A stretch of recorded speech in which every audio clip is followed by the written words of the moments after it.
Hello and welcome to the Truth C Squared podcast. My name is Shemez, and I'm joined, as always, with my good friend and co-host, Colin Carlson.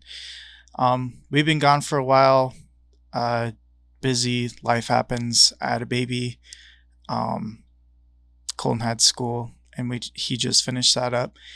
And so we're back with another exciting episode.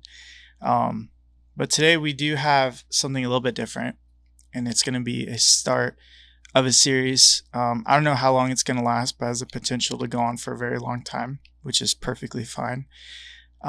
Basically, this is going to be a video format of something Colin's been writing for a while, and he has volume 1 finished, working on volume 2. But this is going to be the Calvinist response to a book written by Tim Stratton called Mere Molinism. So with that, Colton, we're going to have you introduce the project, why you're working on it, what was your inspiration, and we'll go from there. We'll start with that. Yeah. So it is good to be back. Yes. I did finish volume 1. I already had a separate podcast interview with Eli Ayala, and that's on the Revealed Apologetics channel. So you should go ahead and check that out. It's a kind of spanned the whole project, the whole volume 1, in just a really quick nutshell. But this, we're going to actually take our time through each section and provide video format for those who get kind of stuck on the hard philosophical parts. And so they can go back to this video and it'll have supplemental resources and explanation for it as well. But some introductory remarks that I made in the volume. Everything I'm going to say here is pretty much going to be in the volume 1. So like I said, this is just going to be an audio format. But first, I would like to just start with my background. I know a lot of people see like a 300-page document, because it is almost 300 pages, and they're like, oh my gosh, like it's basically a dissertation. And it's actually not. I don't have a PhD. I don't have a master's. I just have a secondary mathematics education degree, and then I just have a theology degree in Bible. So I just have a double major in undergrad. That's all I have. And my interest is just compatibilism, determinism, Calvinism, free will, providence, blah, blah, blah. So then why did I make something like this? Well, I've known Tim Stratton for about 3 years on Facebook groups, and I've been kind of having personal correspondence with them, just networking and getting in touch with similar people and mutual friends. And so I've been talking to him about this project when he was finishing his dissertation for a couple of years now. And when he finished his dissertation, he started responding to a really good Calvinist philosopher, Guillaume Bignon. He's a French Calvinistic philosopher. You can just Google him and you'll find what he is. He's been on many podcasts and interviews. But he started responding to Bignon's attacks to his argument in 2020, basically when COVID started. So as soon as COVID hit, like in March 2020, when it hit the United States, that's when they started, kind of brawling in video format. I watched all their videos because I had nothing better to do during COVID, and I'm not nerdy and weird. And so I watched all their videos, and I was like, I wasn't convinced by Stratton's arguments. And in fact, I found them to be very, very lackluster. But he kept saying, oh, wait, I have a PhD now. I'm going to finish my PhD. I'm going to publish my book. And it's going to come out later this year. Stay tuned, is what he would always say. And so I was like, okay. So I'm going to just stay tuned, wait for the book. And then as soon as I got the book, though, it was a really disappointing promise. That book came out in 2020, October. And I bought it right away, and it was not anything that I had anticipated. It was so horrible.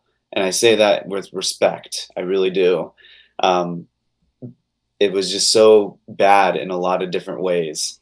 And so hopefully that this series sheds light on some of that horribleness, badness. And again, I love the brother. He's another brother in Christ, Tim Stratton. But I'm not going to mince words, right? I'm gonna hit where I need to hit, and it was a horrible book. So going through my whole volume, volume one, it does have two parts.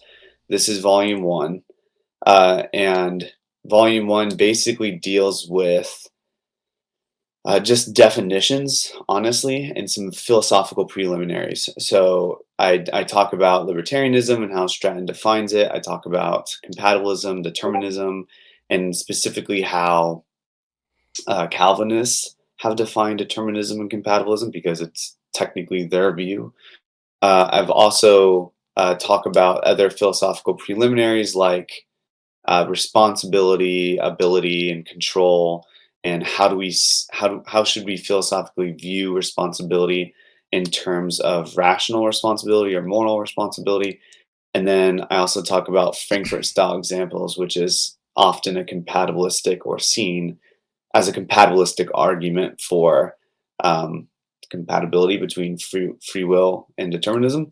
So I talk about that, how Stratton uses those in his writings, and I end volume one with a historical analysis on Stratton's historical analysis. So the whole volume one and volume two, which I'm currently writing, I'm about 80 pages in, will be devoted to basically Stratton's mere Molinism. So it's not necessarily a response to Stratton, it's a response to mere Molinism. It just so happens that Stratton is like the chief advocate for mere Molinism today, the view called mere Molinism. So that's why. And if you don't know, mere Molinism is just the reason why it's called mere is because it affirms two things: libertarian free will, which we've already discussed in previous podcasts, so I don't really want to go into it too deep, and then also God's middle knowledge, which we've also discussed in previous podcasts, so I don't want to discuss that right here. But that's what mere Molinism is: libertarian freedom and God's middle knowledge. If you hold to those two things, Tim Stratton says, hey, you're a mere Molinist. And a lot of what he tries to do is wed Calvinistic doctrine to mere Molinism. In other words, what he tries to do is say, hey, you can be a Calvinist and be a mere Molinist. Isn't that neat? And I say, no, you can't. And there's many, many reasons for that. So that's kind of like the basic structure of the book. I don't know if you have any questions or if you want to just have me keep going. Let me see here. I brought up the page on my screen now, I think you basically just went through the part on page 9 where mere Molinism simply affirms two essential propositions, which might be called the two pillars of Molinism.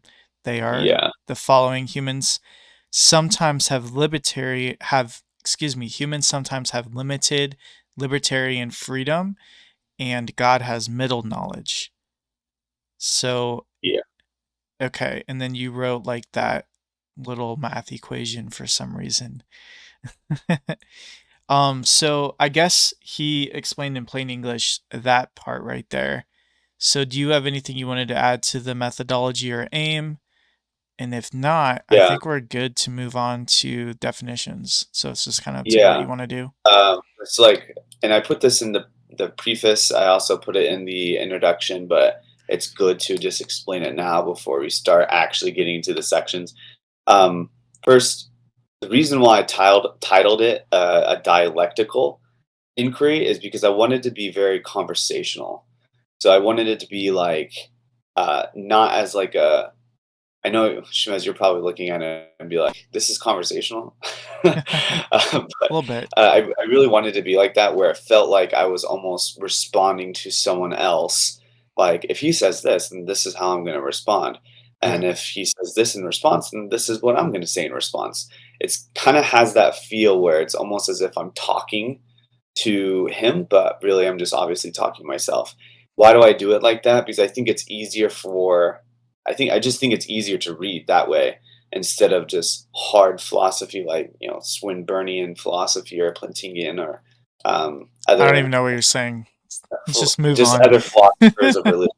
other philosophers of religion are sometimes very difficult to read. And so I didn't necessarily want it to be like that. I kind of wanted it to be very just open. That's why I called it a dialectical. The reason why I called it philosophical is because I try to take a philosophical defense here of compatibilism instead of an argument. So, and I stress that all the way through. Do not think of this as me arguing for compatibilism. It's not what I'm doing. What I'm doing is just defending compatibilism. So I like to think of it like a courtroom. What that means is I'm not the prosecution. I'm not the one who published a book. Stratton did. He published a book, and so I'm going to, all the way throughout this reply, basically assume that he has the burden, and then I'm going to just respond to it as if I'm a defense attorney. And so, and I assume compatibilism and determinism and Calvinism all the way through, because that's what defenses can do. That defense attorney can assume that their client is innocent even though he knows he's guilty, and that's okay. So I don't think compatibilism is guilty, but you know what I'm saying. Yeah. So that's very important. And then the other thing that's really important is Stratton is technically working on Mere Molinism, the second edition. So he's trying to do substantial revisions. So what does that mean? That means that anything that I say in this volume 1, he could have already responded to it or fixed it in volume 2, and that's fine, right? It's just when he publishes his second edition, then that's okay. I'm not going to come back and take this down, right? People don't do that, but I hope that he uses this video and other Molinists use this video and my response to kind of beef up their own theology. That's my hope. That's my goal. So that's all I had for, I guess, introductory remarks. All right, cool. So the first section you start off with is definitions and philosophical preliminaries, whatever that means. So I have the page where he titled it Mere Definitions for Libertarianism. So I thought it was cute. I like your little play on words. Yeah, so let's just start there. I'm looking at this right now and it just looks like a bunch of gibberish, and then I see the LFW equals small df big INC caret FW 13. What are we doing here? So I try to be as philosophically professional as I possibly can, but again, I don't have a degree. So if the reader or the listener finds like errors or whatever in the book, in my response to Stratton, hey, that's okay. That should be expected. I don't have a PhD. I did this on my free time. I'm not even. This is a passion project, not a.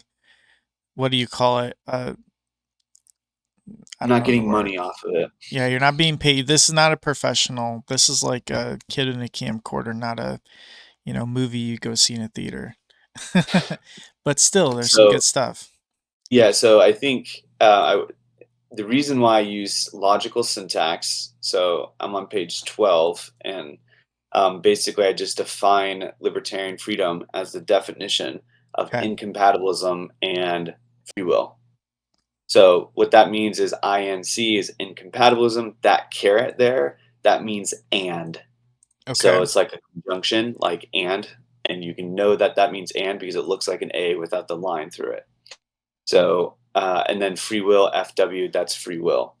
So what is the definition of libertarian freedom? All libertarians say the definition of libertarian freedom is the incompatibilism thesis. So free will and determinism are incompatible. And also that we have free will.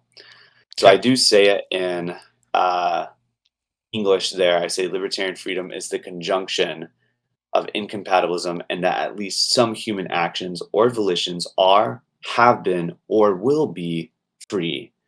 And then, when I actually define it, that's what that means. And then the 13 there is just a footnote. Yeah, I see that now. So what is the DF before the DF just means, definition. Okay, so definition is incompatibility, and free will. Okay, so you go on by what my natural question would be. What do you mean by free will? What is that? So it depends on the libertarian. There's Yep. technically three different types of libertarianism, and I actually avoid this debate because Stratton himself doesn't tell me in his book or his work or whatever what type of libertarianism he has in mind. But there's Okay. non-causal, there's event causal, and then there's agent causal. We don't need to talk about them because Stratton doesn't talk about them. But they all differ on what they mean by free action. I kind of just start talking about, okay, well, what does Stratton say by free? And he uses what's commonly known in the philosophical literature as leeway and sourcehood. So leeway is basically, oh, we are free if we have alternative possibilities Okay. available to us. So So if I could do A over B, then I'm free. So you say that Stratton anticipates this question, so he clarifies. He says that the term action in the phrase free action may refer to either a physical action like raising one's hand to vote or mental action such as being willing to raise one hand to vote. So that brings Yeah. us to what you're about to talk about, the divide between what we call leeway and sourcehood freedom. I just wanted to add that part in there real quick. Yeah. And so I already explained what leeway is. It's just the ability to do otherwise. That's Yep. it. Yep. So we call it leeway, like, I can kind of have some leeway here. It's just I could do this or that. It's just alternative possibilities. So that's how one could see freedom. Another way one could see freedom is if you're the source of an action. So what the incompatibilist or the libertarian thinks of sourcehood as efficient sourcehood. Efficient doesn't mean like, oh, I finished a math problem so fast, I made it so efficient. That's not what I mean by efficiency. Or I did this work really, really fast because I'm so efficient. No, no, no. So efficient comes from medieval scholars and Aristotle. Efficient just means like first cause. Like you are the only and ultimate cause. That's what that means. So when they say sourcehood, they're like, I am free if I'm the ultimate cause of my actions. Does that make sense? So Yes. you could either be free in the leeway sense. So I have alternative possibilities. I can choose A over B, cinnamon toast crunch, cinnamon toast crunch over, I don't know, Apple Jacks. life. Yeah. Easy choice there. Some other stupid cereal, but Coke Zero over Diet Coke. So Boo. that's leeway. Forcehood would be, oh, if I chose the Coke Zero, no one forced me to choose the Coke Zero. No one pushed me to do the Coke Zero. I was the ultimate cause of me choosing Coke Zero. So that would be the source. And so Stratton tries to define what he means. When he defines libertarianism, he tries to define what he means by free will. Is it source or is it leeway? Okay. Can I So read far, so what? good. Yeah, I think you said Stratton finally finishes the definition in the following. I'll just read it. Version Yeah. of libertarianism adopted here affirms that an agent possesses libertarian freedom if and only if the agent performs, has performed, or can perform a free action. This implies that a person possesses libertarian freedom if he, at some time, is not causally determined to do what he chooses and or has the ability to genuinely choose among a range of alternative options, each of which is consistent and compatible with his nature. That was Stratton Stratton's definition. is a wordy guy. I mean, So it got the point across, but yeah. it did. So what he's doing is this. First, when he says not causally determine what he chooses, that is what he calls sourcehood. So if libertarian freedom must entail that you are not causally determined to do what you do. You must be the Yes. source of your actions. So that's Okay. one. So when he says free will, we know Stratton means source. Okay, good job. Like so far so good. That's standard. He's doing a great job. Nothing I have problems with. Okay, But then he cool. says this with regards to leeway, he does say and or the ability to genuinely choose among a range of alternative options. That right there is the leeway condition. each of which is consistent or compatible with our nature. Now, here's the problem: that and or logically that matters. So Okay. it's either and or it's either or. You know what I mean? Can't be both. It's both and or either or. Like, you know what I mean? So it's which one is it? He doesn't tell us, but he eventually says that sourcehood is always necessary, and Okay. then alternative possibilities are not always necessary. Okay. So So in that section, you say, according to Stratton, we can plausibly state that this is what he means when he argues that an agent is free. A, sourcehood is a necessary condition, whereas B, alternate possibilities is a sufficient condition. yeah. So Unpack what, that for me. yeah, what that means is a necessary condition is something like without that thing, you can't have it. So that means if I take away sourcehood from the libertarian, they are not free. That's Gotcha. what that means.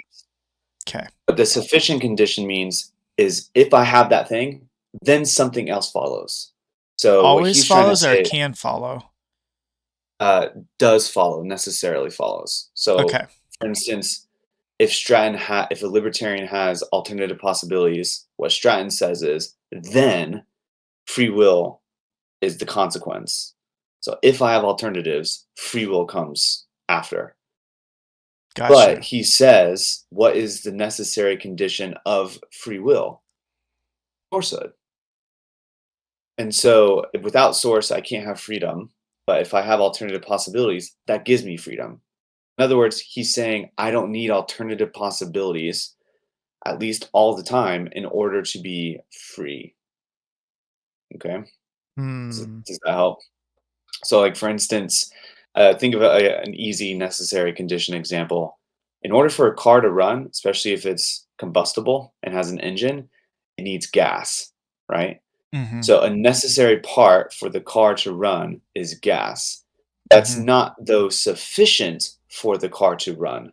Why? Because just because it has gas in the tank doesn't mean that's actually going to go. You got to turn Because it the battery on. could be, yeah, the battery could be dead.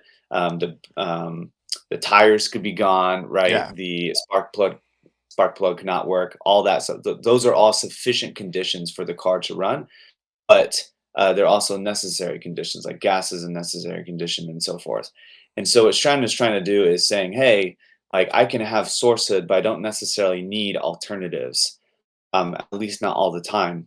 And technically, I agree with him, but how he words it is so terrible, and that's why I kind of start barking at him for. Um, if we want to move on after that, Yeah. yeah. So. So on page 14, Mm-hmm. um, he starts to, so I basically say, for the sake of argument, let's just move on. I come back to that idea of what's a necessary condition for libertarianism. But then he starts adding into the fact that libertarianism could have, how does he say it? Let me just say it. Both compatibilism and libertarianism might affirm some form of libertarian freedom. So what does that mean?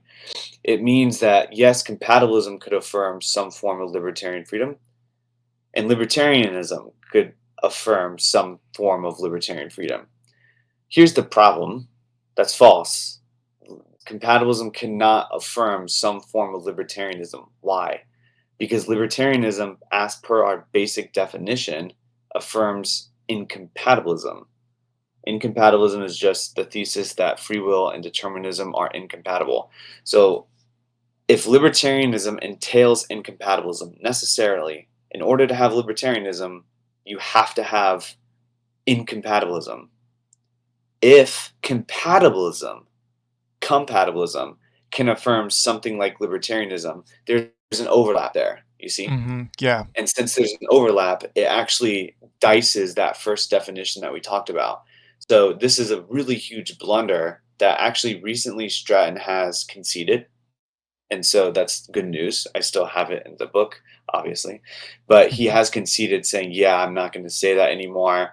Libertarianism can't affirm something like compatibilism and blah, blah, blah. So we don't need to spend too much time on it. But I spent about a paragraph or so showing that no, that's not possible. You can't have libertarian freedom and compatibilism at one time.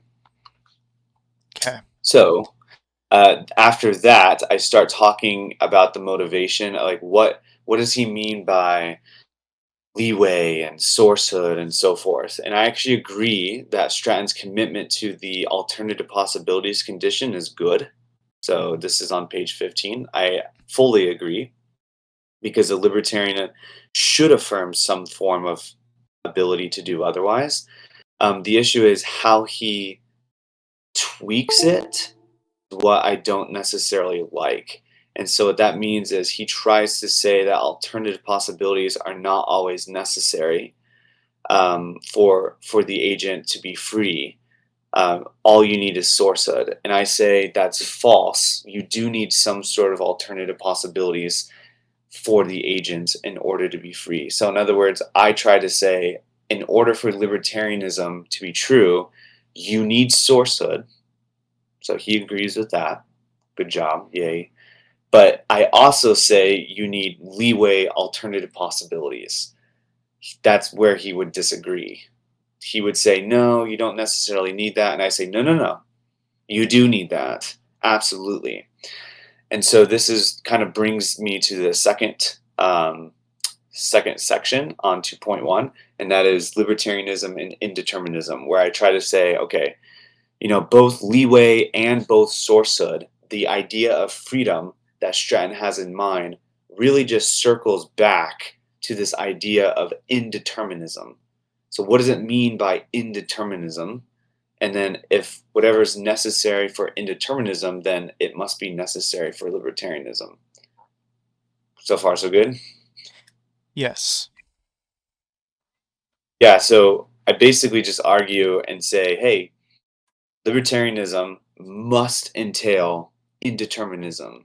It can't just entail incompatibilism, it has to entail indeterminism as well. So think about it logically. What does indeterminism mean? Indeterminism means more than one possibility. Why? Well, the negation of indeterminism is determinism. What is that? Possibility that everything is necessitated by prior conditions entailing an exactly one possible unique future. So that means what I'm doing right now, if I believe in determinism, which I do, then that means whatever comes afterwards, that's the only thing that could have happened Mm-hmm. based off of the necessary conditions prior to me speaking what I just spoke like 10 seconds ago. So if determinism means that one option, indeterminism must be multiple options, right? Because it's the negation, and you can't have negative options. So, by definition, I try to say indeterminism must mean multiple options. Well, then, what's the deal, right? If libertarianism entails indeterminism, and if indeterminism entails multiple options, then it follows by hypotheticals that libertarianism entails multiple options available to the agent.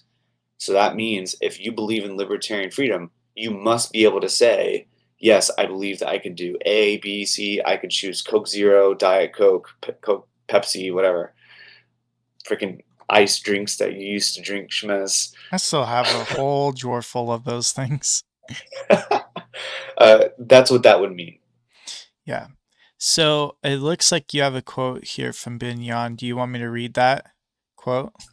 Yeah, I think it's probably the best quote in this section if you want to read it. So, what does it mean for choices to be indeterminate in that way?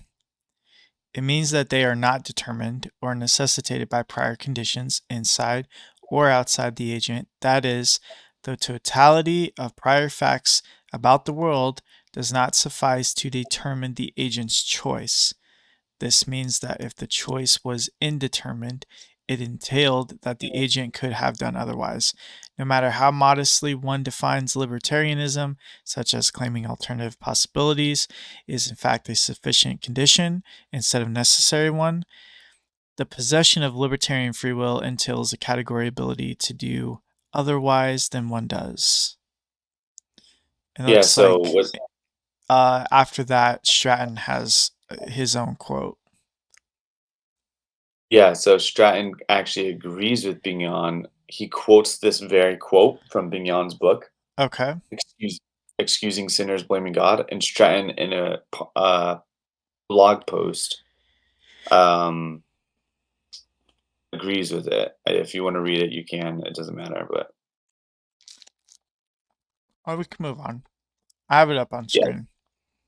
so it's just I just note on page 17 that honestly it's interesting that Stratton agrees with Bignon that um, you need this ability to do otherwise. Now Stratton makes, and then I kind of have a sidebar here, but Stratton makes this interesting difference, which I say it's interesting, but it's actually not new in the literature. He makes the distinction between the freedom of will and the freedom of action. So freedom of action is, hey, I have the ability to act, to move otherwise. So I could choose a Coke and I could pick up a Coke. I could choose a Pepsi and pick up a Pepsi. So I have that freedom, or I can have the freedom to think otherwise. I can think about picking up a Coke. I can think about picking up a Pepsi. I have alternatives in my mind, regardless of whether or not I actually move my body to act out the picking up of a Coke or the picking up of a Pepsi. So he says for him, for Stratton, he's more interested in the ability to do, sorry, he's more interested in the ability to think otherwise mentally, not act otherwise. So he agrees with Bignon that yes, libertarianism would affirm alternative possibilities, which I'm like, yay, that's what I've been trying to tell you all along. Yes, it does. But then he makes this weird claim and says that no, I just by thinking otherwise. It doesn't matter if you can do otherwise. It just matters if you can think otherwise. And I say that's ridiculous. Now, I grant that it's prevalent in the literature that there's distinctions like that, mainly Yeah. from libertarians. But what I can't grant is that really there's any difference, especially when compatibilist arguments come in. So one of the traditional compatibilist arguments, which we'll talk about like way later in other episodes, is the Frankfurt style example. And I believe we've talked about it before in other podcasts. So, and I'm not going to touch it too big here. But basically, if a compatibilist posits a Frankfurt style example, there is no difference between a physical action and a mental action. Why? Because the Frankfurt style example can be pushed back into the agent's mental actions, enabling or basically prohibiting them from thinking otherwise. So they couldn't do otherwise, pick up a Coke, pick up a Pepsi, nor could they think otherwise. They couldn't think about picking up a Coke or think about picking up a Pepsi. And so really, I think this distinction that Stratton makes here for ability to do otherwise is kind of useless.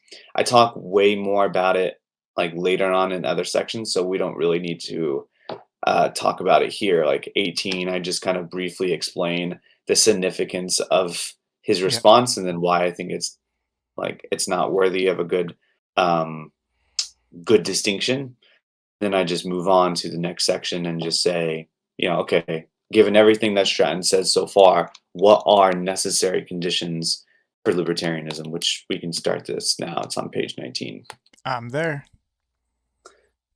Yeah, so I basically say, great. Stratton agrees with Bignon that alternatives are necessary. And I agree with Stratton that libertarianism must entail sourcehood. So I kind of lay out a steelman argument. It's not an argument for compatibilism, but it's just in logical syntax on page 19. I try to say, okay, given everything Stratton has said, what does this mean? What should he be affirming? And so I basically say, okay, premise one, what's the definition of libertarian freedom? Well, incompatibilism, that's true. Mm-hmm. And also indeterminism, that must be true. Why? Because free will, you have to understand it as an indeterministic free will. Okay, no libertarian is going to disagree with that. And premise two, I say, all right, then libertarianism entails indeterminism. That's true by definition. Like Has logically, to that's be. true. Yeah, you must affirm that as a libertarian. Okay, great.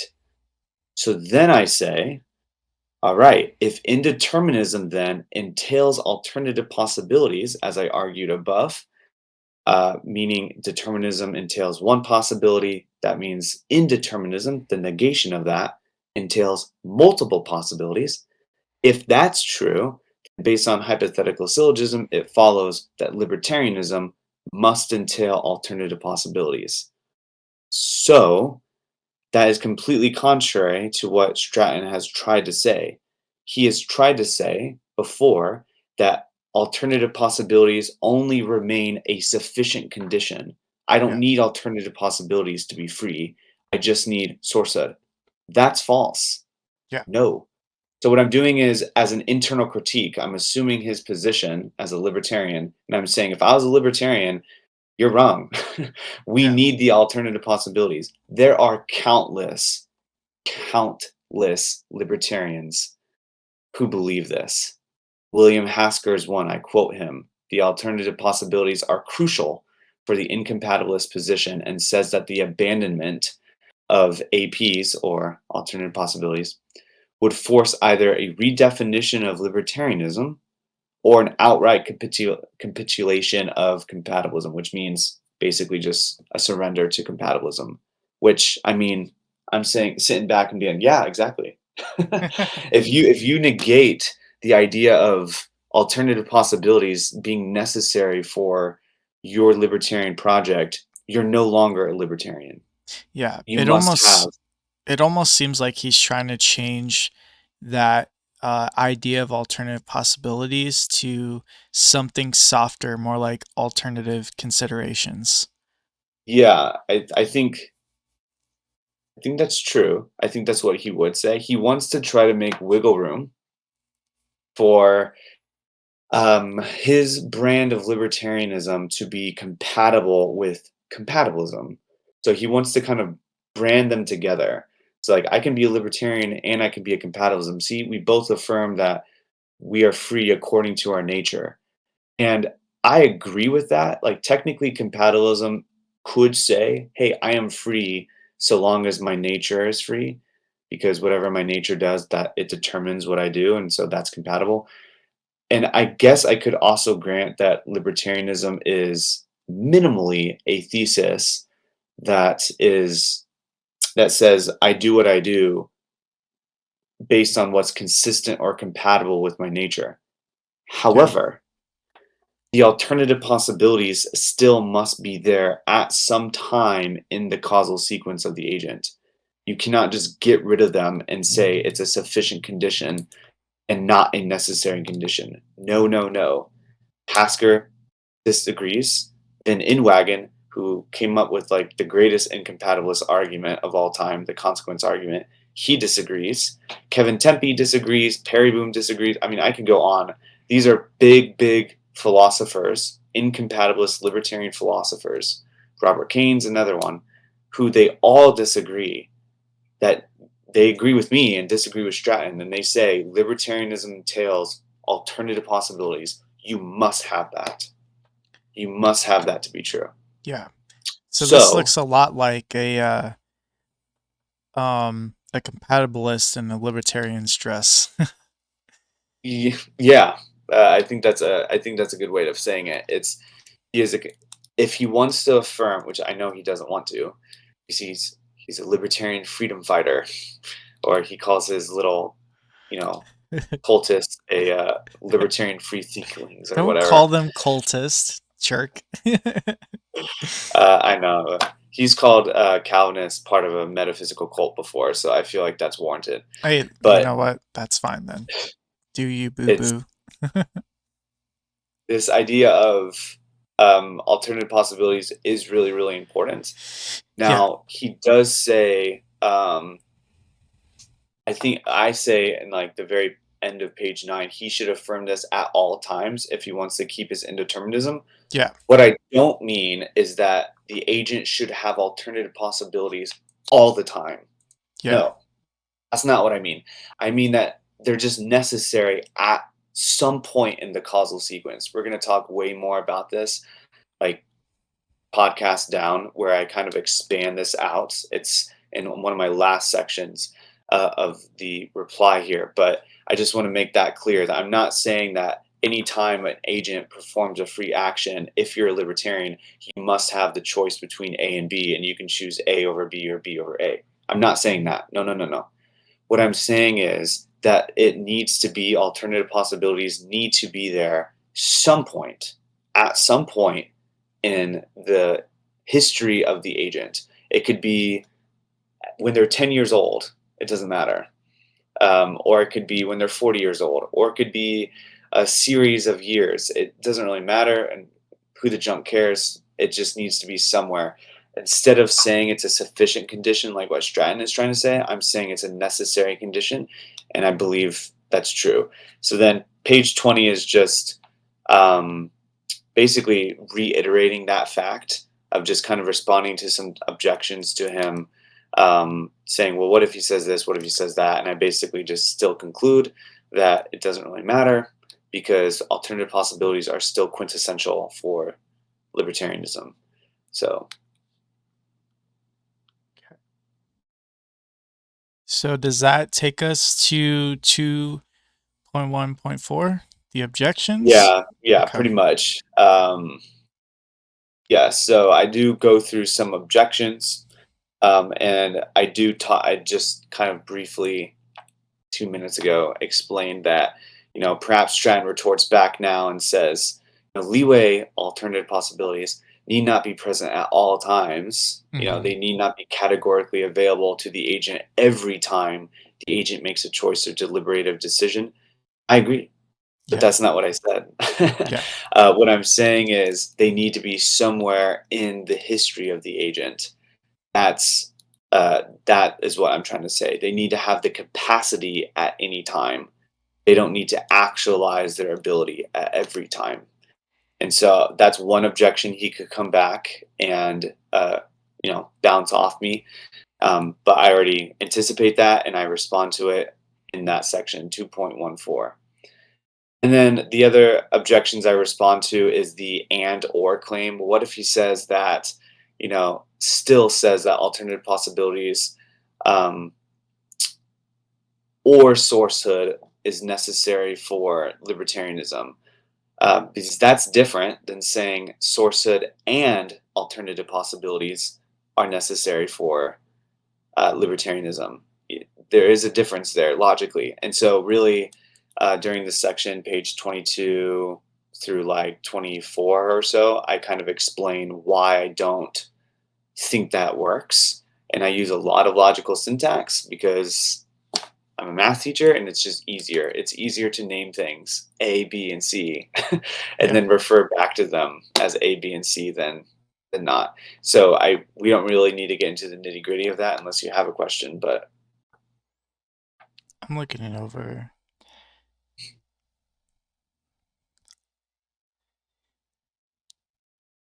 No, I think it's fine. I'm down to like the part where he's talking about the cart seems to be in front of the horse. Do you know what I'm talking about? That's the very bottom of 22. Oh yeah. So he does respond to me actually. Yeah, tell me about this. Yeah, so he responded to me, I can't really remember, it's maybe like last summer, last July or something, or last June. And he basically, I was trying to explain this to him on Facebook or something, or on a video with another friend of mine. And yeah, he basically said to me, the cart seems to be in front of the horse. He says, if one possesses the categorical ability to choose or choose otherwise, then one possesses libertarian freedom. So he still kind of sticks it and said, no, no, no, no. Alternative possibilities are sufficient for libertarianism. So if I possess alternatives, then libertarianism follows. It is not the case that if I possess libertarianism, alternative possibilities follow. He literally says that verbatim. However, just because one, I'm quoting him here, just because one possesses libertarian freedom, it does not necessarily follow that one possesses a categorical ability to do otherwise. And then he says, or so it seems to me. Now, Mm. it depends. And this is how I respond to him. It depends. Yes and no. Yes, he is right that it doesn't follow that he has alternative possibilities at that time in the causal sequence. So let's just say, and we can see this kind of, I'll give you a quick example in a drunk driver situation.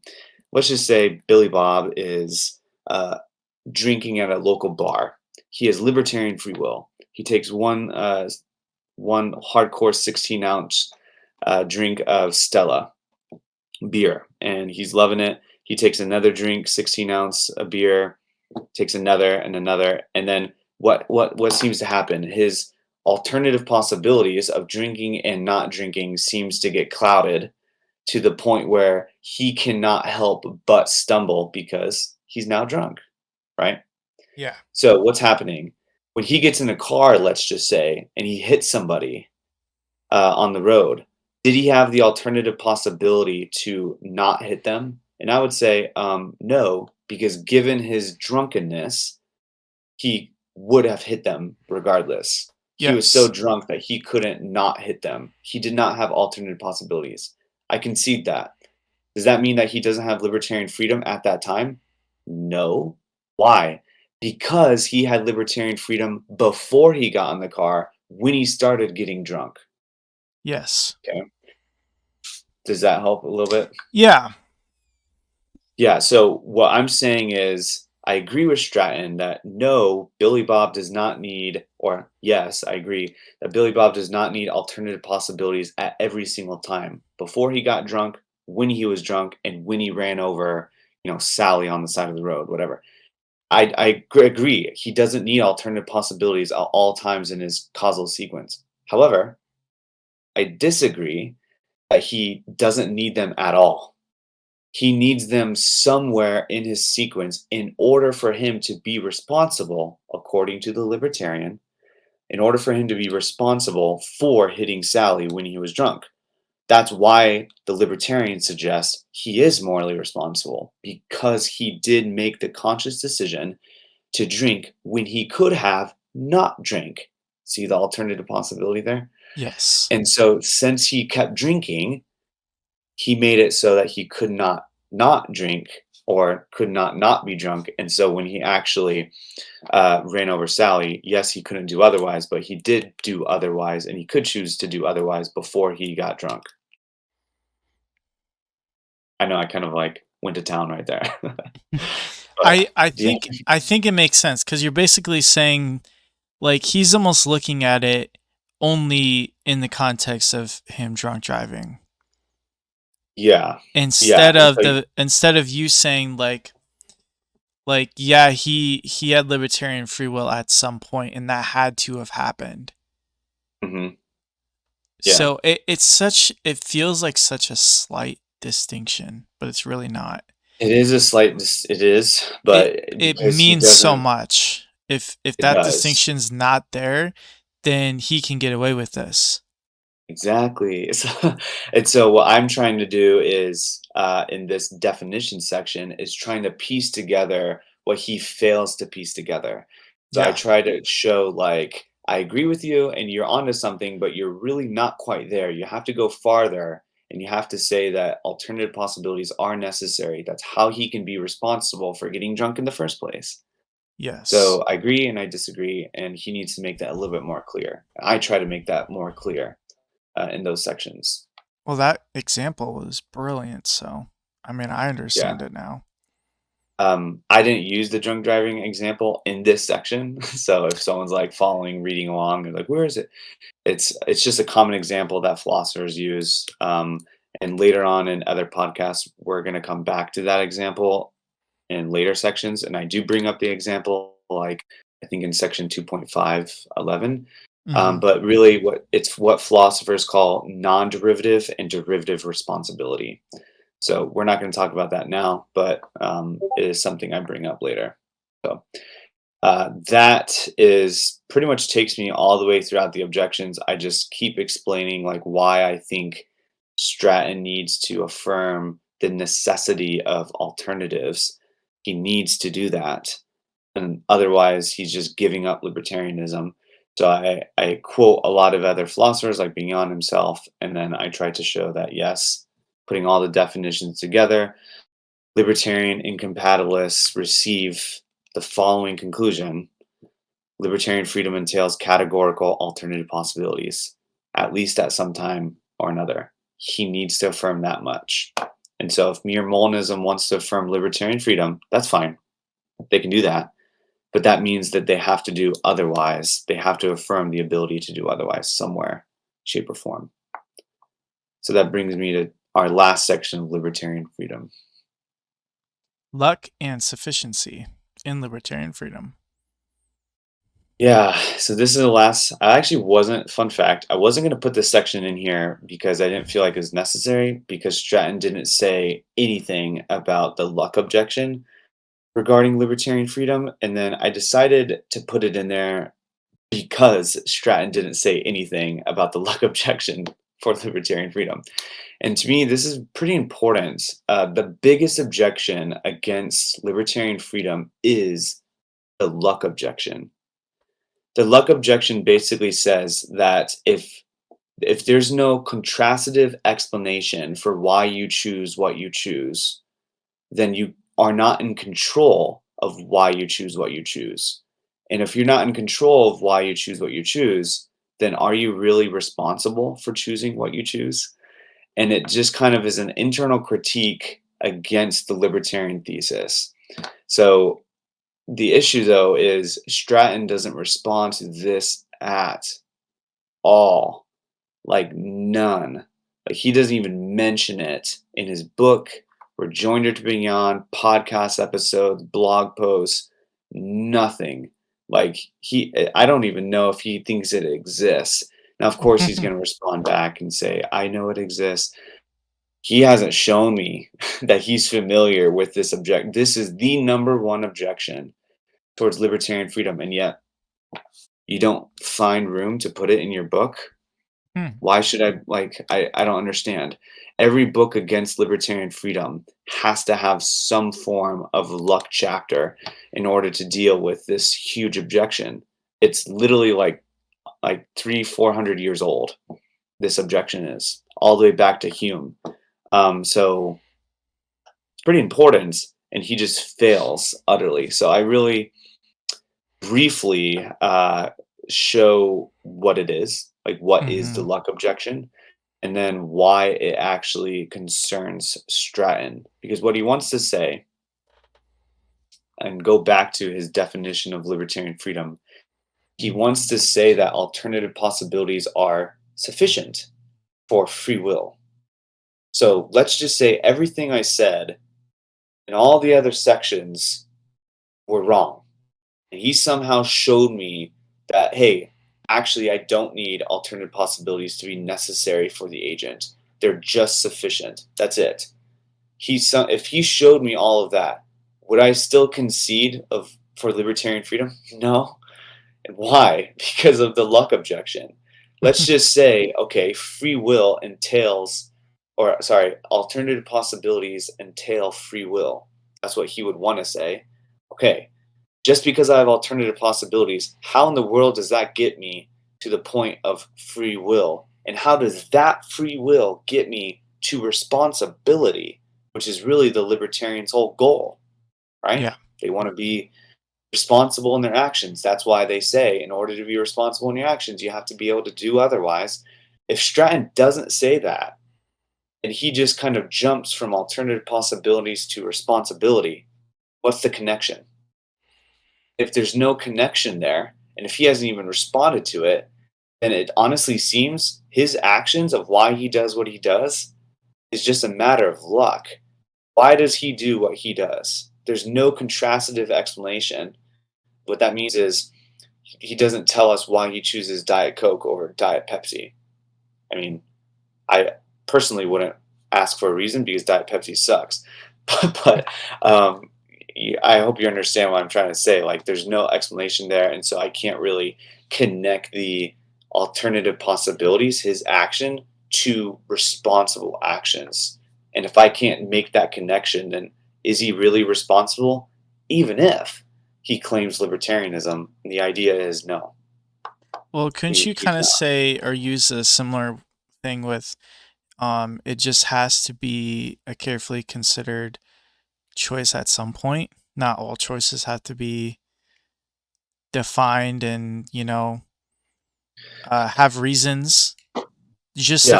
a few choices for good reasons is enough. Yes. So it kind of mirror our earlier response that they don't Exactly. need an explanation for every single choice that they do. Why? These explanations are like causal chains. So as long as, for instance, I love, and I love Diet Coke, but you know what I love more? I love Coke Zero more, way more. And so I don't need a causal explanation for why I would continue to choose Coke Zero over Diet Coke. No one's going to ask me that, at least now. But let's go back like 5 years, or like 3 years or whatever. Would they ask me when I first started trying Coke Zero over Diet Coke? Would they ask me then? I think I would deserve. I deserve to give them an explanation for why I choose Diet Coke over Coke Zero or Coke Zero over Diet Coke. Yeah, like if somebody Um, asks you the first time you tried Coke Zero, hey, why are you mhm. trying that and what do you think about it? You would Yeah, probably be like, well, it was the only thing at the party. I reached down in the cooler. It was what I picked up. I was really thirsty. So I drank it and I actually really like it. So my reason is it was the only one available and I really enjoy the taste. And that yeah, continues. I really enjoy the taste continues to be a reason why you would get it later. yeah. And what we're trying to do here as compatibilists is give a sufficient reason for why I do what I do. Yeah. Right? So we want sufficient reasons for why I do what I do. We want sufficient reasons for why God does what He does. But if you believe in indeterminism, there is no such sufficient reason because you could transcend. You have literally the ability of indifference. You can transcend all your desires, all your thoughts, and those reasons to do what you do is just like a trigger event. They're just triggering events, but they're not determinative events. So the reasons for why you do what you do, or the explanation for why you do what you do, does not determine why you do what you do. But if there's Yes. no why you do what you do, then it's hard to see how it enhances some sort of control over the alternative possibility that you have. And if you don't have control over the possibility of, or over the alternative possibilities of what you have, then how can you be responsible if you don't have control of what you do? So And then we if you're not responsible, why are we believing in libertarianism? so essentially the luck objection is kind of saying, well, how do I put this plainly? What we just described it would be like a compatibilist explanation. Why did I Yeah, choose a Coke Zero? It was the only possibility given to me. I was really thirsty. I just needed something to drink. We would say that we didn't really have any sort of alternative possibilities. It was the only one there physically. We were biologically thirsty and we really needed to drink something. And yeah, so in that situation, like we didn't really have a choice. It just made perfect sense that we did that. But a libertarian, you would have to prove, well, I saw the Coke there and I was really thirsty, but I could have easily just decided to go drink, tap water or went to the store and bought myself a drink. And I really considered that and thought about that and decided, you know what? No, I'll just have this Coke Zero and hmm, decide to drink it there. And I guess it's hard to disprove that maybe that was the thought process somebody had. Um, but naturally, at least to me personally, that's not what I'm thinking about when I make a decision as flippant as that. Like, and if you would have to prove to me that you make all your decisions that carefully, I would probably call you a liar because that's not really how, at least in my understanding of, at least in my reality, I guess I should say, I don't think that's how humans really work. Um, no, it's not. And a lot of the reasons that I think that we don't necessarily vocalize or consciously think about the reasons for why we do what we do, but I still think that there are reasons for why we do what we do. But in either case, it doesn't really matter what the compatibilist says to the luck objection. What I'm trying to point out here is what the libertarian ought to say to the luck objection. So, really, in a nutshell, the luck objection is just that, and I'm quoting from page 26 here. It is not at all obvious that that mere indeterminism, alternative possibilities, grants any more control of an action than determinism. The whole idea for libertarianism is that indeterminism grants more control for our responsibility, or better yet, it just grants better responsibility than if I am determined. That's why they're a libertarian, an indetermined libertarian, not a determined compatibilist, because they feel like responsibility is secure in libertarianism, indeterminism. But the issue is if it's not, because in order to have responsibility, you need control. And if I can't see how your indeterminism grants any more control than my determinism, at best, it's a stalemate. So you can't really use indeterminism to be better than the determinist. It really just, it doesn't matter. So that's like, yeah, the nutshell. And my biggest gripe, though, that I try to pinpoint with Stratton here is that he hasn't touched the objection at all. Yeah, we get that. At all. I'm trying to think of like what if he did? Like, what would be something he said, or is that really a nail in the coffin? And I'm trying to think of it in the scenario that we were talking about, like choosing a drink. Like, so the luck objection would say they didn't have any control over, or there was no real good reason why they took the Coke and drank it. They kind of saw it there, no real thought process going on. Hey, I'm thirsty, whatever, just grab that, drink it, cool, and then we're over with. Like, is it just because it's a flippant, I don't know, considered decision that you would say because it's just a natural thing that most people would do that makes it so they don't have control over that action in particular, or there's no real reason for it, so might as well be determined because they. I guess I'm trying to think of like, why is it different? The libertarian the libertarian responses to the luck objection vary. So I can't really say. And Yeah. also, I'm not a libertarian. Yeah. I think the most prominent response to it is from Robert Kane, and I believe he would say something similar to you. Basically, like it doesn't. What really doesn't matter is whether or not I have. Let me see if I can remember what he says. It doesn't matter whether or not I have a reason for it. And it doesn't really matter if I have the control over it. In fact, you would expect that if I'm indetermined, I wouldn't have the control over it. But he doesn't see how that necessarily affects responsibility, so he takes that route. So Stratton could take that route too. It doesn't really matter. I personally don't know what kind of route he would take. Yeah. I don't know. I didn't get this far when I actually read this thing, so I think I stopped right before that section about luck. So this is all like new thoughts that I'm trying to like work through too, because it's a very interesting concept that I've never really considered before, if I'm being honest. Yeah, the other kind of luck objection, it's not really called the luck objection, it's called the rollback argument, which I have in a footnote there. Basically, it's just like I roll back the clock at the time I chose the Coke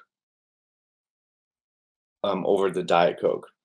And if I rolled it back again and again and again and again, statistics say that if I rolled it back, and if I'm a libertarian, I have alternative possibilities. Statistics say if I rolled it back 100 times, I would choose the Diet Coke 50 times, and I would choose the Coke Zero 50 times. Yeah. Right. And that's fine. And somehow this is supposed to be a good objection to incompatibilists or something.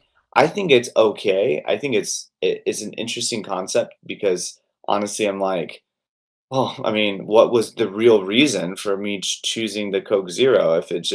If my reason doesn't determine what I do, then I'm just bouncing around over and over and over again, which really sucks for Stratton because he tries to say that we need indeterminism in order to have a certain sense of control over choosing true beliefs, false beliefs over our rational faculties.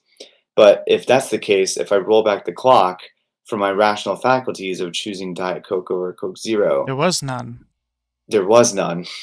And so that's the whole idea. It's there is no rational faculties there. I'm just almost blindly choosing 100 different times, and 50 times I choose Coke Zero because just cuz, and then 50 times I choose Diet Coke, just Well, cuz. when we as determinists say that 100 times out of 100 times you're choosing the same option, no matter what.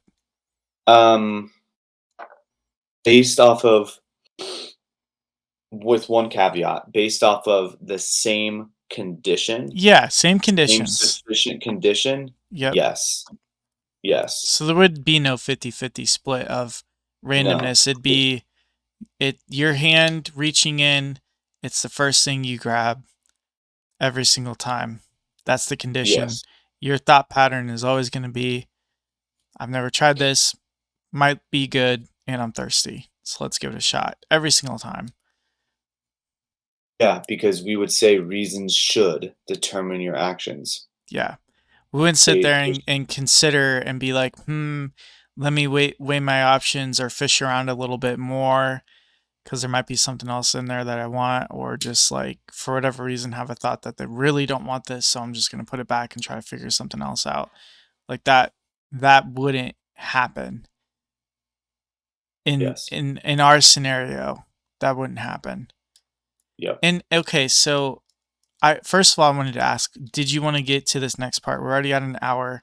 We're at a really good stopping point, and there's something else I wanted to ask you about that has to do with this conversation.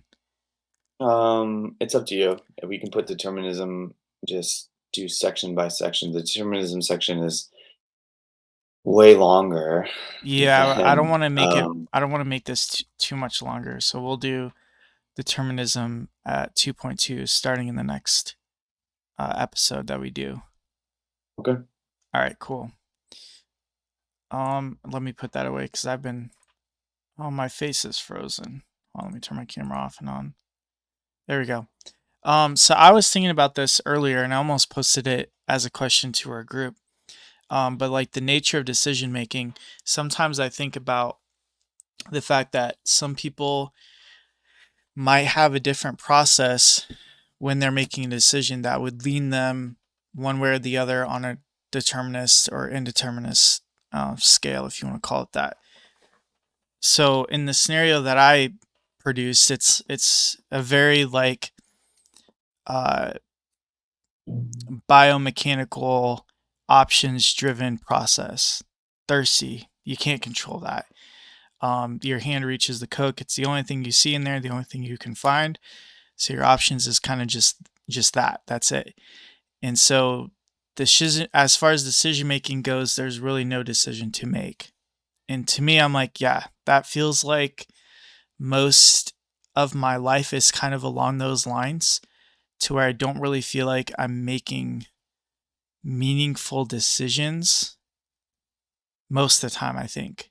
So like for example, today, let's lay out my day. Like Susie wanted to go to this parade thing that our city was showing, and I was like, sounds fun. I got nothing else to do. Let's go. Get rid of the two little kids and just take the baby, which I was like, that's fun too, because I don't want to be around my crazy toddlers as much. If I can have an opportunity to get away from them, I'm going to take that. So that was kind of like all of that stuff I didn't really think through, but that was like the reasons I said yes.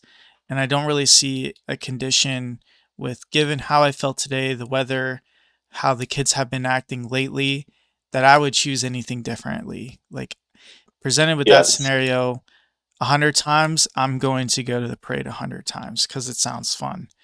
And I was even thinking you could make it, I was thinking about trying to have a kid, right?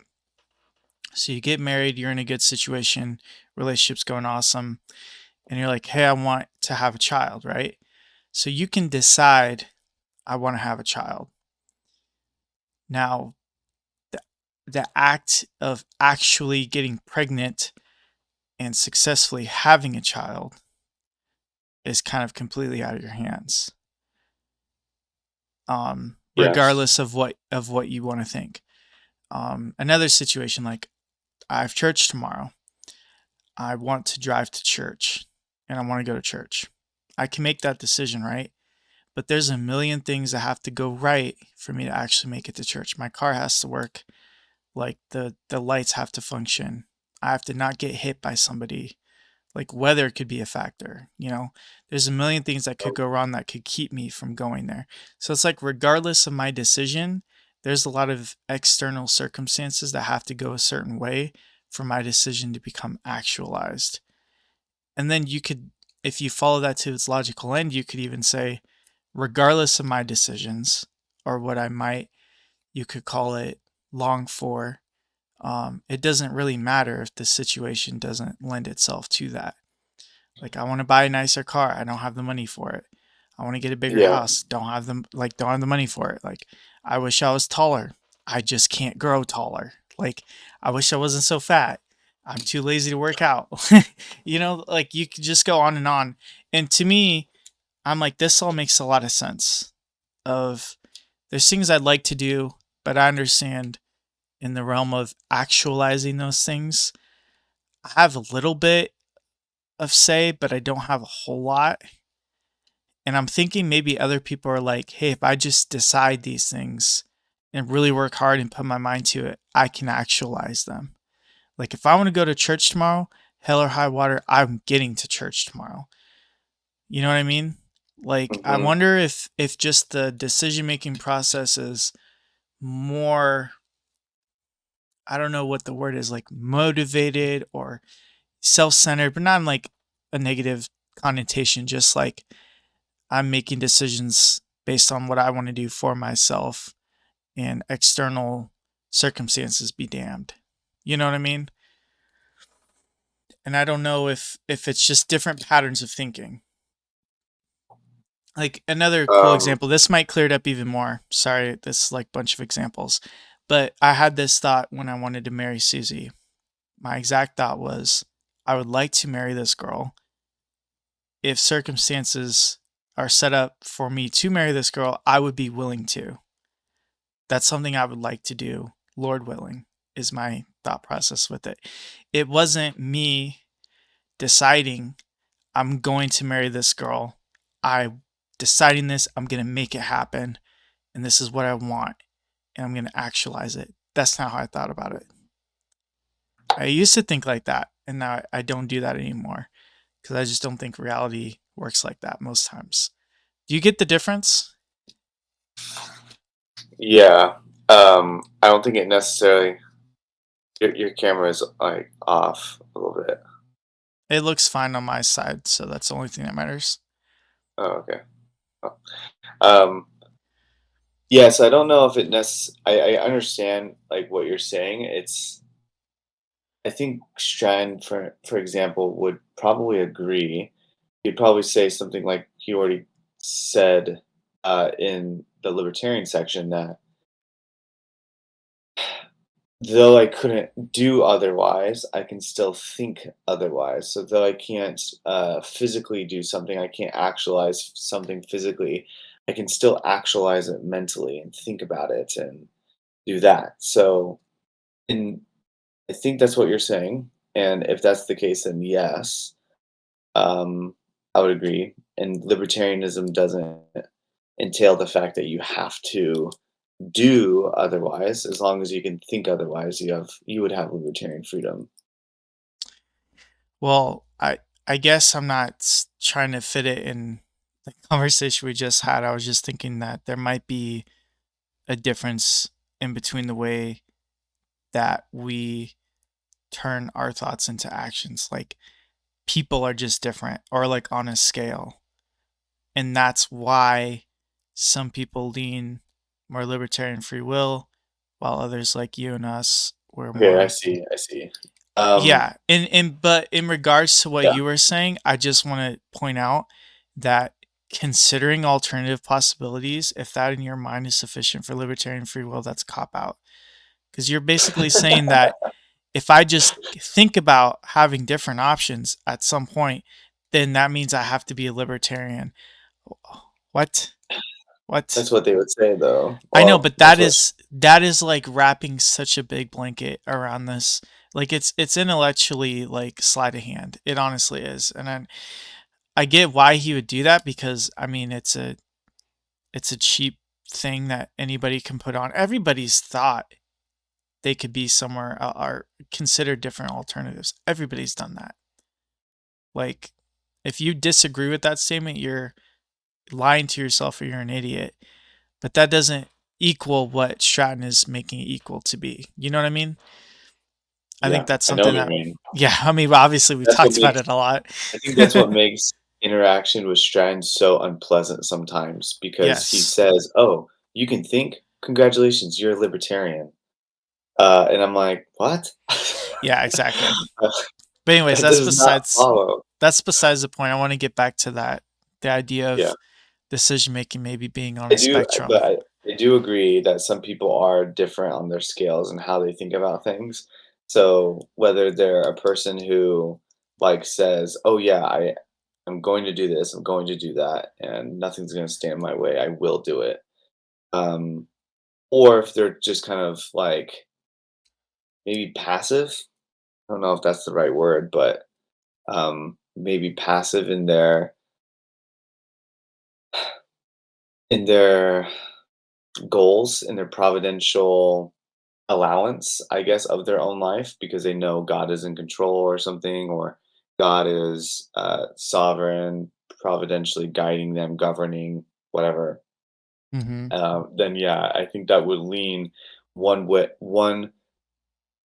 s- w- depending upon what kind of person you are, you would maybe lean towards one physical or one metaphysical view than the other. Yeah.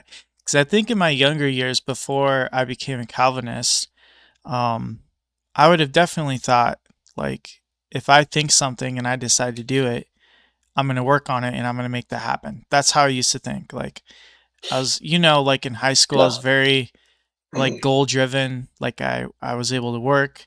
I remember with my first girlfriend, I was like, this is the girl I like, and I'm only going to date this girl. And it took like 2.5 years for that to actually become true. But I was like, that's what I decided, and that's what I'm going to do. The school I went to, like, all of my stuff was like, I am actualizing my future for myself. And I think I had like a lot of motivation and a lot of confidence. And then as I've grown up, I have seen where the things in my life where I was like, I'm going to do this and I'm going to do this, I'm going to do this. God has just been like, nope, Mm. you're not doing that. Nope, not that either. Sorry. To the point where I'm like, well, frick, like, I hope it happens. Like, that's kind of where you could say God has beat me down mentally to the point where I prepare and work for the best, but I kind of expect the worst, to the point where it's like I'm always saying, Lord willing, like I wanted to have kids, and the first thought was like, Lord willing, you get pregnant, and then even when she was pregnant, Lord willing, you get through the pregnancy healthy with the baby, and then it was Lord Yeah. willing the baby survives the first couple months, and then it's my oldest is 5 now, and I'm still saying, Lord willing, he makes it to adulthood, healthy and alive and all of that. And it's not like I want to have a kid and I'm gonna, you know, do it a bunch and get pregnant, and that's when I'm deciding, like, because I have friends that have decided that, and they're not able to get pregnant, and that's out of their control. So I feel like there's a lot of aspects that I understand, like my place in reality. I don't have a whole lot of, I guess, leeway to make things happen. And but what I do Yeah. think that God can do that.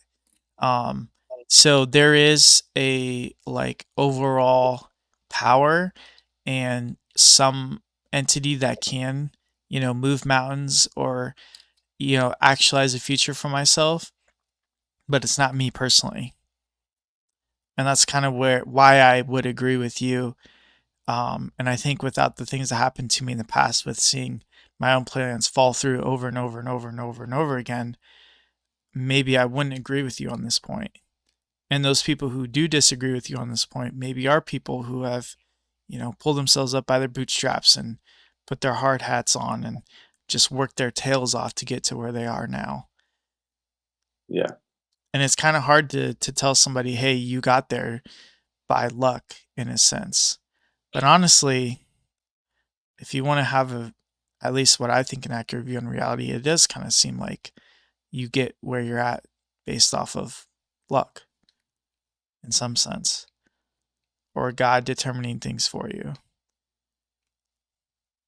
Yeah, I think, yeah, for me, when I was in college, I was experiencing a lot of like spiritual turmoil, and I think that's when the Calvinistic position started for me feeling much more attractive because it had a God who was supremely sovereign and who was determinative, but yet who you could trust and obey. And I know to a lot of libertarians that's going to sound like an oxymoron, but for me, it was very comforting to know that though he has crashed these waves down upon me, that doesn't mean that he doesn't have the power to undo them. And I think of Job here.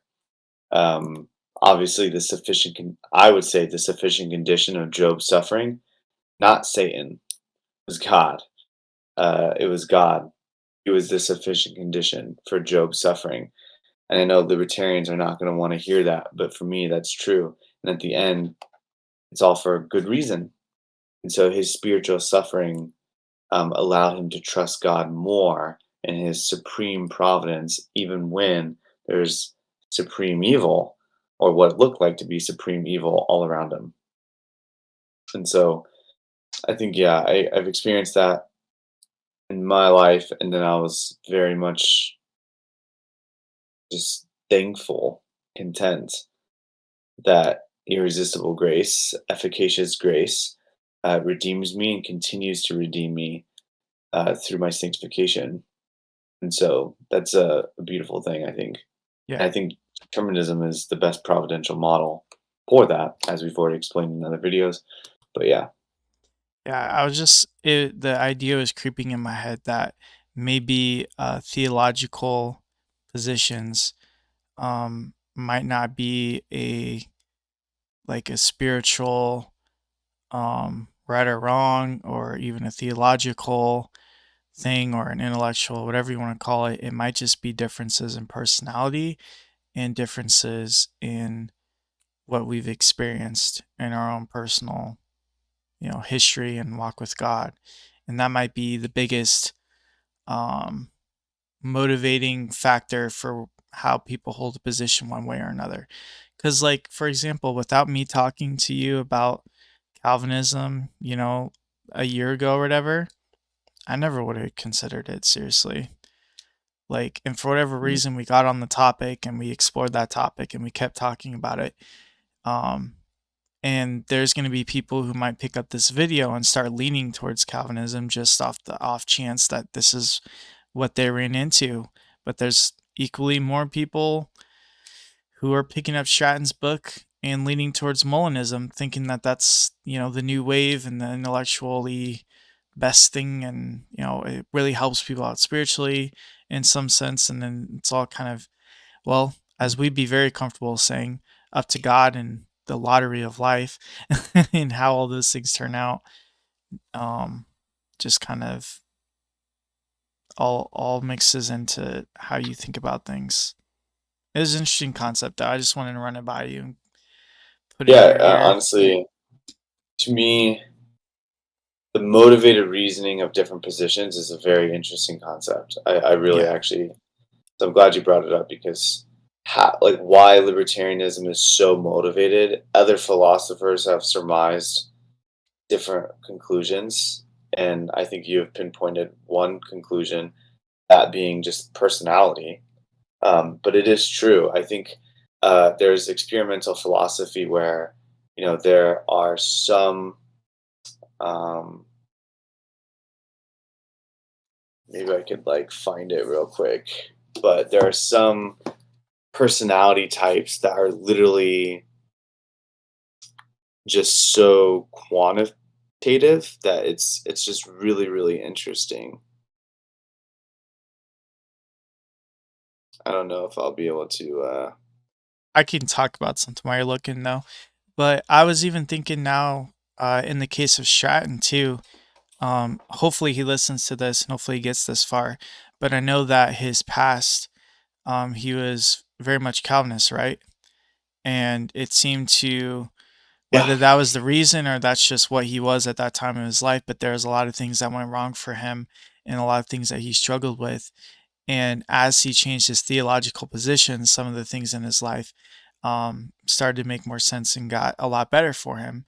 And I'm not saying he incorrectly equivocated his theological position with his place in life and he just blamed Calvinism for all his problems. And now that Calvinism's gone, he has no problems. I'm not saying that. I'm saying that it would make a lot of sense given that guy's history that he would start to drift away from that mindset. And you could even say that a mindset like Calvinism might be extremely unhelpful and destructive for somebody who thinks like him, who has personal ties like he does to that theological camp. And I would sit here as a brother saying, then run away as far as you can and as fast away from as fast as you can away from this if it is not helpful to you in your spiritual walk. And I've even told people on Facebook that like if this stuff, like one guy was saying, like it makes me depressed, it makes me like have existential crisis to even consider the Calvinist position being true. And I just told him like, dude, then get away from it. Don't even think about it. Like this is not something I'm going to fight you on. Like if it's causing you problems, get away from it. So you could see how a guy like Stratton with his Calvinistic background wanting to be libertarian is arriving at some of these conclusions. And I'm saying, dude, like we're gonna go through your book and we're gonna poke holes in it, and we're gonna hopefully help you write another book, a better version. But if this is the mindset you have to adopt to be, obviously he's fantastic leader, a lot of influence, doing a lot of great things. yeah, Go for it, brother. I'm not gonna discourage you at all. Like do it 110%. You know what I mean? yeah. Like, and at the end of the day, I think that's probably, although we're doing this as intellectuals, but as brothers in Christ, if it's not helpful to you, then don't even watch the video. Don't even read it. Yeah, there's two things. So first, I want to explain a little bit of Stratton's background. Yeah, I think that's very helpful, and it's not a bash towards him. It's just facts, and I yeah. totally get it. We talk So about our our backgrounds backgrounds all the are time. yeah, our backgrounds are different. So, and second, I found the quote, so I want to explain the quote. But Gotcha.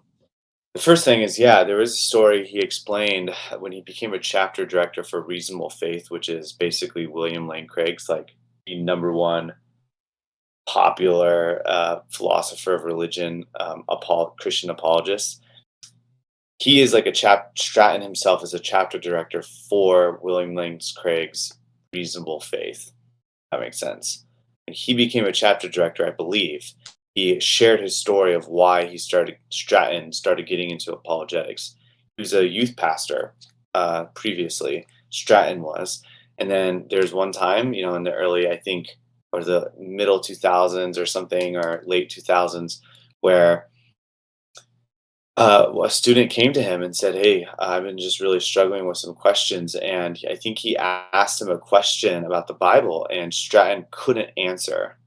And he was like, the kid apparently was like very heartfelt, like really like teary eyed, is like, I'm going to be an atheist if I don't have this question answered, basically. And Stratton couldn't answer it, and he just the kid walked away and he never saw the kid again. Presumably, he's an atheist now. That, to me, if I had that background, that's traumatic. Like, honestly, and I'm saying that as a brother, and I'm saying that in respect, like, that's traumatic. So it makes sense then that Stratton directly after would go into a master's of apologetics, of the number one apologetic, or one of the number one apologetics universities in all of America, and that's Biola University in California. He got a master's, Stratton did, almost directly after that, a master's degree in apologetics. That's when he started beefing up on his apologetics. He started getting into William Lane Craig, looking at his videos, and he was a Calvinist all the while doing this. And then eventually, well, I think actually before he went to a master's, he was still a Calvinist. But then because William Lane Craig was a Molinist, William Lane Craig solved a lot of the, well, he says he solved a lot of the issues with problems of evil with regarding to God's middle knowledge and libertarian freedom, something in which at that time Stratton did not believe because he was a Calvinist. uh, it really opened the eyes for Stratton to say, "Oh, I have these responses to this kid, whatever his question was. It's just the case that if I have Calvinism, I don't have those responses." And so, presumably, and I'm making dots, like assumptive dots. So I apologize if I'm assuming too much here, but Yeah. presumably that's why he stopped being a Calvinist, because he saw Molinism as a better in solving the problem of evil, in evangelizing, in preserving libertarian freedom, which he probably thought, still thinks, is necessary to solve the logical problem of evil, which I don't think it is at all. But he thinks that, and he learned underneath one of the greatest libertarian Christian apologists of all time, William Lane Craig. So obviously, with all of this, you're going to definitely not be Calvinist. You're going to critique the determinist view really, really hard, and you're also going to be passionate about Molinism because you think it solves all these problems that traditionally, in the traditional theological, sociological system that you had before, it didn't solve, but now you can solve it. Dude, if I was in his same shoes, I'd probably do the same. Same. To be honest, I mean, I just am. I don't think, though, it's objective, and I think what Stratton should have done is objectively looked at all the evidence before he started going into deep into Molinism, something which I still don't think he does. But still, given his framework, given his background, given the question with the kid, and getting into William Lane Craig, I totally agree. But then again, kind of not, because I had similar experiences, and I remember looking at the debates of William Lane Craig when I was in college, and I thought that was so cool that a Christian can be an apologist. I'm still Calvinist, like, Yeah. I mean, there's a point but I mean, too of like you start to mature to where, I mean, we've all had different times in our lives where we thought dumb things that were helpful. Not saying that Molinism's dumb, but we've thought different things that got us to a certain point in life, and then you look back and like, yeah, that wasn't really the best way to go about it, but you know, it had its uses for the time, and now I'm moving on. There's kind of a process of maturation and changing ideas, and being able to look back with perspective and hopefully look forward with less of those external, um, I guess you could say, circumstances that would heavily favor one side over the other. And I'm yeah, not saying that, you know, if he wants to mature, he'll go to be a Calvinist again. I'm not saying that at all. It's just it's something we all have to walk through. And I'd hope that me and Colton too would, if we found, you know, Calvinism, you know, argument comes out and tears it to shreds, that we would be mature enough to leave it behind and adopt the new whatever it is if it makes more sense. But for right now, we're just kind of stuck with what we got. I don't know. It's very interesting to think about. And I've been it's helpful for me in conversations with people to take, first of all, what they're saying with a grain of salt, that not mhm, it's very rare that you're going to find somebody who has perspective on a lot of this stuff. Like at my church, there's a lot of new Christians, and they're gonna believe, certain things that I know might not be necessarily biblical, or I wouldn't, yeah, it could be that way, it could be another way, but I'm like, I'm not gonna stop them if it's helping them grow in their faith. You know what I mean? Um, I don't know. It's just interesting. I did find this quote, and I think this goes back Yeah. to the idea of personality, and it's really great because there have been philosophical studies on how personality impacts our philosophical views. And this is just straight statistics, and it totally backs up what you're saying. So I'm just going to quote from a book here. But what two philosophers find, Felt and Coakley, find is that approximately 12% of variance in judgments of the responsibility of deterministic agents can be explained by differences in particular personality traits. Extroversion, in particular. So that means if one is extroverted, you're more prone by 12% variance to be a compatibilist. This is a startlingly high finding, but they find similar effects across a range of philosophical issues. The significance of this size of effect is easy for philosophers to unappreciate, and this is what really got me. This is really interesting. I quote here: "The link between personality and philosophical intuitions is about 100 times stronger than the benefit of using aspirin to reduce heart attacks, 20 times larger than the relation of chemotherapy to breast cancer survival, and 6 times larger than the effect of ibuprofen on pain relief. The link between personality and philosophical intuitions is about the same as the strength of the relation between gender and body weight. For example, men tend to gain more weight." And so putting it in terms of libertarian, if is that if religious believers are already disposed to accepting indeterminacy, specifically to solve something like the problem of evil, like Stratton did, maybe that kid had a question about the problem of evil and he couldn't solve it because he didn't believe in libertarian freedom. So if religious believers already have a disposed acceptance to indeterminism, and one's particular theology tends to insist that a supernatural being has endowed agents with libertarian forms of agency, these forces might tend to produce, therefore, libertarian philosophical convictions. And I think that's exactly probably what happened. Well, I think it's exactly what happened to most libertarians. They think that this is the only they think that's like the only view of freedom that somehow makes sense.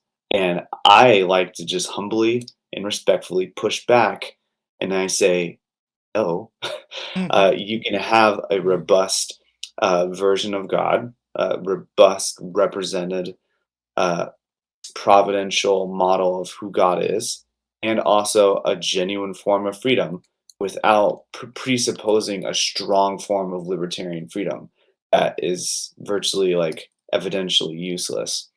And so, or not philosophically defensible per se. So, I think that may explain a lot of the personalities, what goes on, and like why people are libertarians and so forth. And I think a lot of it has to do with the problem of evil, Yeah. personally. But Which then we get into trans world deprivation when we talk about the problem of evil, which is a brand new idea with you that started with you. We didn't have a great answer yeah, for before. Um, which I had a friend who I think he's about to graduate from undergrad, been going to Christian college, and he's a Molinist, and I was messaging him about it, and he had a bunch of stuff to say about trans world deprivation. That was kind of interesting. It might be cool to have him on and talk to him at some ours, point. Yeah, our deprivation. He watched our videos. yeah. She's He, not talking about trans world depravity. no, and they're Okay, very good and specific questions too. But anyways, it might be cool to have him on. He's one of my friends I play video games with, before, so I know he can explain himself and and he's a talk. Molinist. Yeah. Why is he a Molinist? I don't know. He goes to school in Dallas, so I'm sure he's around Lynn Craig somewhere Oh yeah, somehow. So probably. I think it's Dallas, somewhere in Texas. I don't know, but I don't. I think. I mean, there's a million things. I'd love talking to you, and we could go on and on, but we're at an hour and 40, so cut it off for now, and hopefully we can make this a weekly thing or bi-weekly thing. Kind of depends on Colton's work schedule coming up with summer school a little bit. And then me and my kids, hopefully they stay healthy Yeah. and quiet mostly. But yeah, we'll see. Hopefully, is it fair to say that we'll aim for weekly uploads? Is that fair to say? Or Yeah, bi-weekly? so I'll try. We can kind of do it like every Saturday. I think that would be good. Okay. I'm cool with it. See. Well, as we would say, if God determines it, it'll happen. And if not, it doesn't. God didn't determine it to happen. So, sorry. I'm not going to, out of sheer will, make Colton come on these shows and talk every Saturday. I don't believe I have the sway or influence to make that happen, unfortunately, no matter how much I want it to be true. I'm just playing around. So, anyways, thank you guys for listening, and hopefully we will be talking to you next week. Adios.